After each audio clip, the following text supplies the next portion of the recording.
देवकी चंद्रशेखर देवदास, ग्राम थनोद, जिला दुर्ग, छत्तीसगढ़ की रहने वासी हूँ। कहीं बैठी हैं क्या? अच्छा, हाँ दिख गए हो। लिया, बच्चा लाए हो साथ में?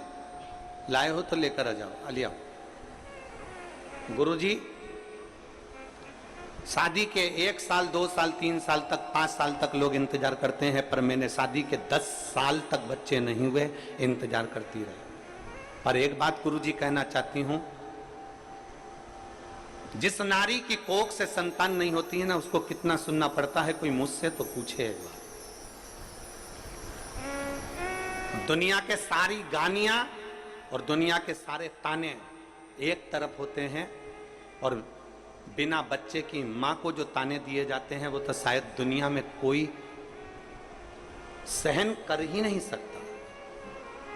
गुरुदेव, अपने तो अपने, दूसरे भी जब मिलने आते हैं या घर पर आते हैं तो 10 चीजें सुना कर जाते हैं। पूजन करने बैठो तो लोग कह देते हैं कि इसकी तो औलाद नहीं है, तो बांझा। दुनिया के लोग ना जाने कितने कितने शब्द कह देते हैं गुरुजी। ऐसे कितने शब्द हैं, मैं अगर पत्र में लिखूं तो बहुतता हो जाएगी गुरुजी।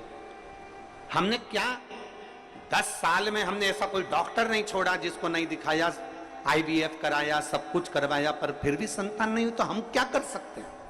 हमारी क्या गलती है? आखिरी में मेरे पड़ोस में गुड़िया रहती है, उस गुड़िया ने मुझसे कहा कि चाची, एक वो सीहोर वाला महाराज कथा कहता है, टीवी पर आती है, आस्था चैनल पर, कभी 1 बजे आती, कभी 2 बजे आती। तुम आसन लगाकर उस कथा में बैठो। उस गुड़िया के कहने पर मैंने आसन लगाकर कथा सुनी, और उसी समय पर आपकी कथा कुछ समय बाद रायपुर में होने वाली थी, तो मैं रायपुर कथा सुनने के लिए पंडाल में चली गई। पंडाल में जगह नहीं थी, एक नाली के पास में, गटर के पास में, जहां से गंदा नाली का पानी बह रहा था, उसके पास में ही अपनी पन्नी बिछाकर, एक दरी बिछाकर बैठ गई, और वहां बैठकर मैंने कथा सुन ली। कथा सुनकर बाबा को प्रार्थना कर कर आई कि तू सबकी गोदी भरता है, तो मुझे भी संतान जरूर देना बाबा।